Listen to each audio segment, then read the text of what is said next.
It's the middle of July and the dog days of summer are definitely upon us, with the market reflecting that. People are off enjoying the summer weather, on vacation, and buying a property is not always the top priority. As a segue from that, we'll get into the benchmark price and house price index numbers for June of 2023 across Bay of Quinte, Prince Edward County, while comparing that with the GTA and broader market of Canada. We will just be going over the benchmark price figures because, as I've said in previous videos, benchmark price, house price index, we have the same increases and decreases. It's just a different metric used to track. And I feel that people resonate more with the benchmark price numbers because it's a dollar figure and not just a base value of 100. So with that being said, we'll get into Bay of Quinte, Prince Edward County. Benchmark price sitting just under $600,000 at $596,600.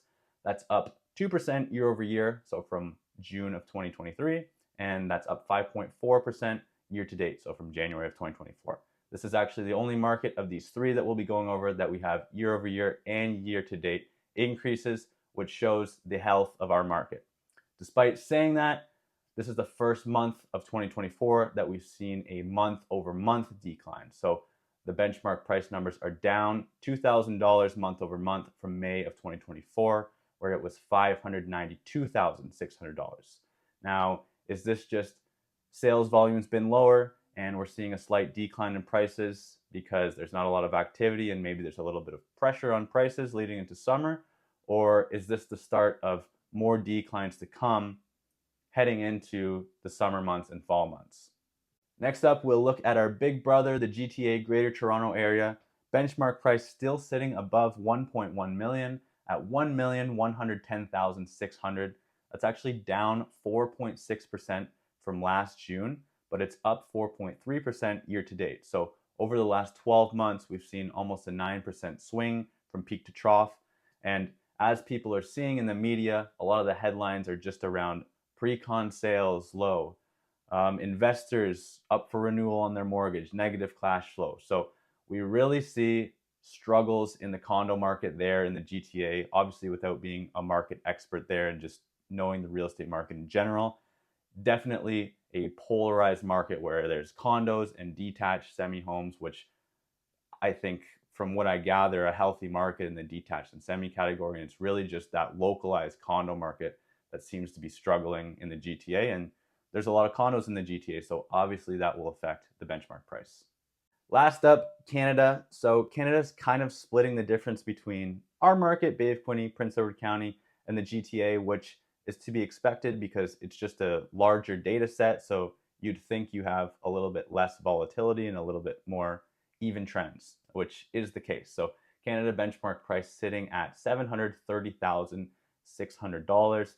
That's down 3.4% year over year, but up 3.1% year to date. So reflecting kind of that Toronto peak to trough volatility over the last 12 months, but just less large swings as Toronto.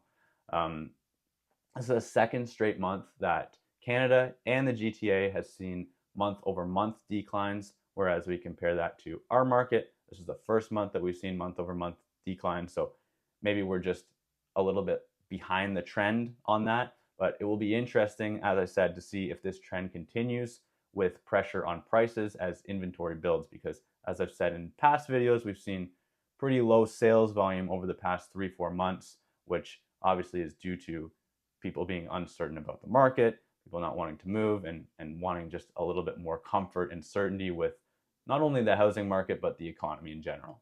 All in all, with this benchmark price, house price index data taken into account, our market here in Bay of Quinte and Prince Edward County is still pretty healthy.